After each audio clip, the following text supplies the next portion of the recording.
जय Hind all of you, this is Yogendra और एक बार फिर आप सबके बीच क्लास 12th इंग्लिश का चैप्टर 6 जिसका नाम है हमारा पोइट एंड पेनकेक्स, उसको लेकर के आप सबके बीच इसके हम देखेंगे 7 इम्पोर्टेंट क्वेश्चंस जो 2024 की एग्जाम में हमारे लिए बहुत महत्वपूर्ण होने वाले हैं।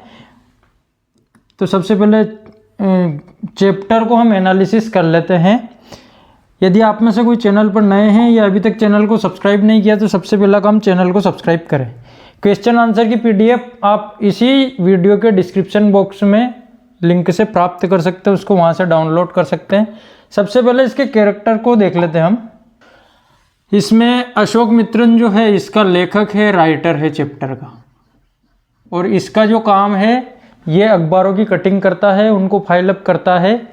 जो चैप्टर लिखा गया है वो जेमिनी स्टूडियो के संदर्भ में लिखा गया है, जेमिनी स्टूडियो।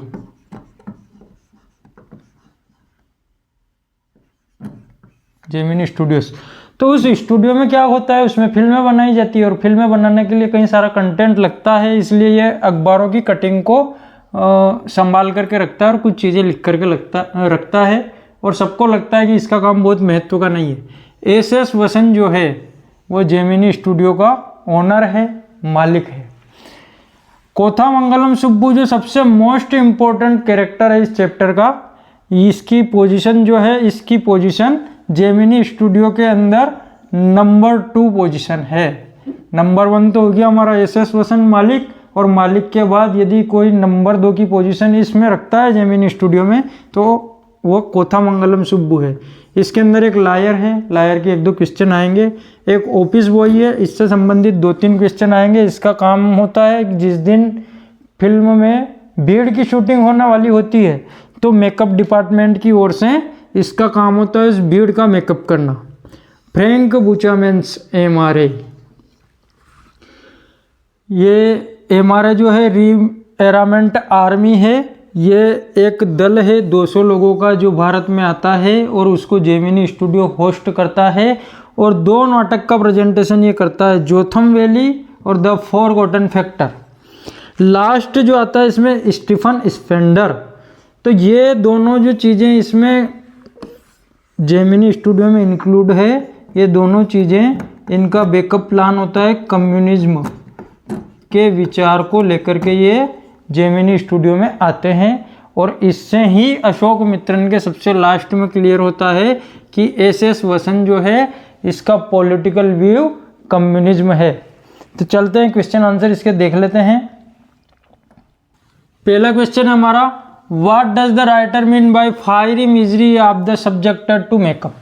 जिन लोगों का मेकअप होने वाला होता है फायरी मिजरी, तो वो अग्निमय तकलीफ, अग्निमय समस्या, जिसका मेकअप होता है उसको अग्निमय समस्या का या बहुत अधिक तकलीफ का सामना करना पड़ता है। इससे लेखक का क्या आशय है?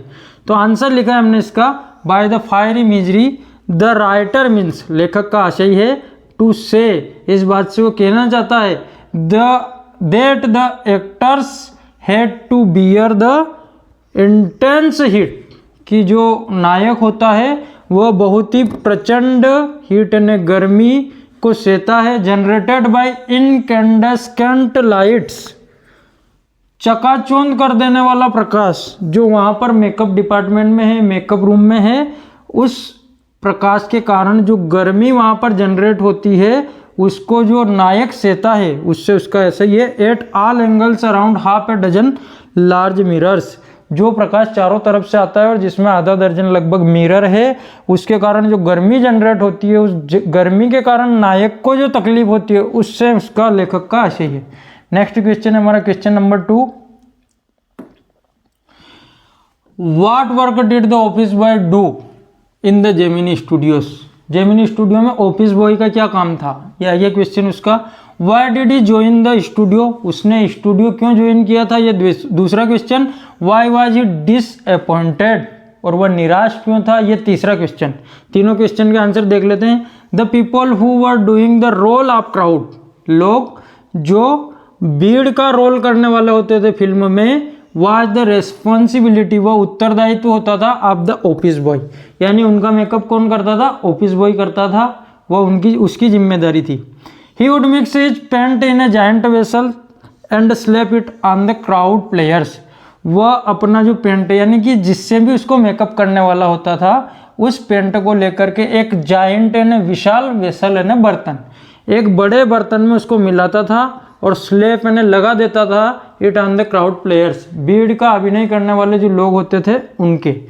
ही had joined that his talent was being wasted.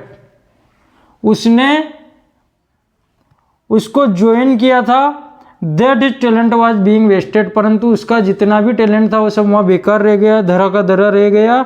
He become disappoint, और वहाँ पर आकर के निराश हो गया, क्योंकि उसने जो उसको ज्वाइन किया था या तो वो डायरेक्टर बनना चाहता था या हीरो बनना चाहता था। Question number 3, why was the office boy frustrated, who did he show his anger on. क्यों ऑफिस बॉय जो था वह तनाव में क्यों था, फ्रस्ट्रेटेड क्यों था। Who did he show his anger on, और वह अपना पूरा क्रोध किसके ऊपर दिखाता है, तो इसका आंसर है the office boy was frustrated because, वह तनाव में था क्योंकि he felt that his talent was going to be wasted, कि उसके अंदर जो टैलेंट है वो वहाँ पर बेकार हो गया उसमें जेमिनी स्टूडियो में आकर के। He showed his anger on Kothamangalam Subbu, और अपना सारा गुस्सा एक आदमी पर दिखाता है जिसका नाम है कोथामंगलम सुब्बू। यदि इसको पूरा नहीं लिखना चाहो तो इसको सुब्बू भी आप याद रख सकते हो। Who was number 2 at Gemini Studio, जो जेमिनी स्टूडियो में जिसकी पोजीशन नंबर 2 थी, जैसे मैंने आपको पहले बताई है।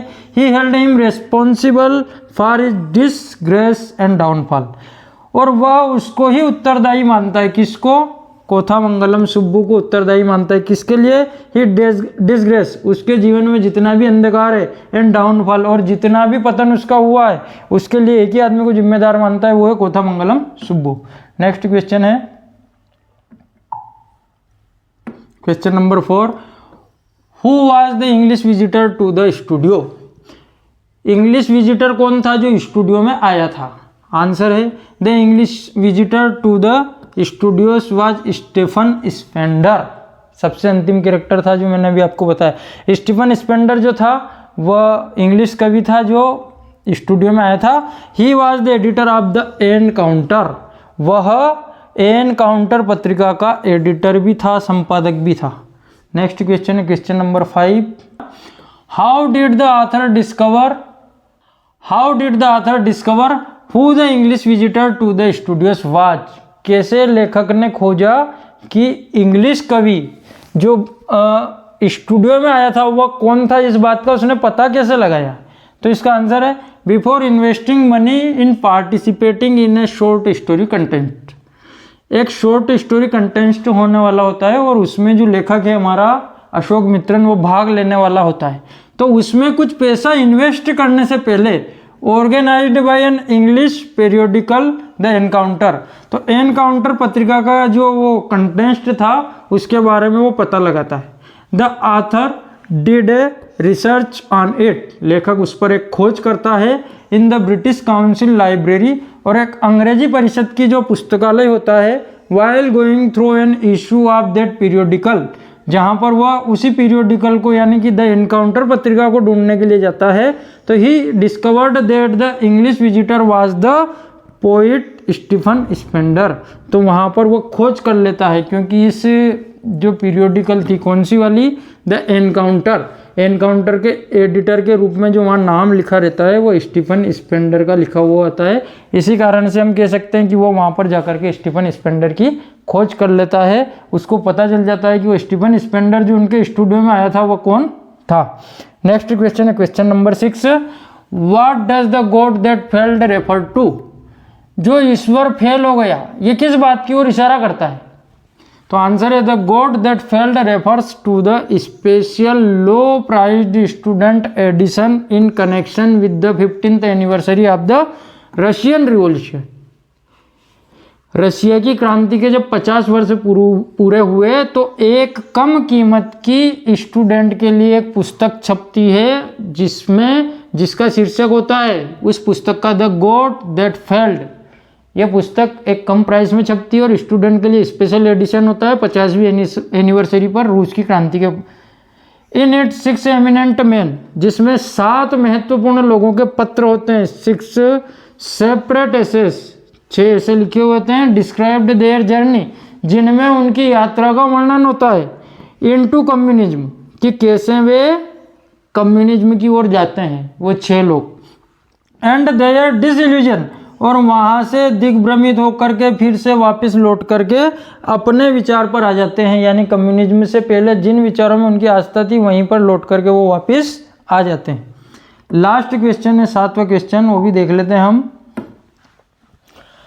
Y was Kothamangalam Subbu considered number 2 in Gemini Studios? Important question है। जेमिनी स्टूडियो में जो कोथामंगलम सुब्बू है उसकी पोजीशन नंबर 2 क्यों बताई गई है? तो Kothamangalam Subbu was considered a talented personality, बहुत ही टैलेंटेड पर्सनालिटी है, and he was succeeded in securing the place closest to boss by means of flattery, और वह अपना जो मालिक है एस वसन, उस मालिक के बिल्कुल निकट उसने अपनी क्लोजेस्ट पोजीशन बना ली है और अपना स्थान इस तरीके से फिक्स किया है। किसके द्वारा? फ्लैटरी के द्वारा, चापलूसी के द्वारा। He was also a very cheerful person, बहुत ही खुश मिजाज व्यक्ति है, एंड लॉयल, और बहुत ही वफादार व्यक्ति है, टू द बॉस, अपने मालिक के प्रति। ही offered the solutions when ever the boss was in a fix. In a fix का मतलब होता है कोई भी दुविधा या भ्रम, जब भी कोई दुविधा या भ्रम में उसका मालिक होता है तो उसके पास उसका कोई ना कोई सॉल्यूशन होता है, हर समस्या का समाधान उसके पास होता है, इसलिए वो मालिक का सबसे वफादार है और उसकी पोजीशन नंबर 2 है। आशा करता हूँ आज का वीडियो आपको पसंद आया होगा। वीडियो पसंद आया तो लाइक व शेयर जरूर करें। धन्यवाद, जय हिंद। फिर मिलते हैं नए वीडियो के साथ।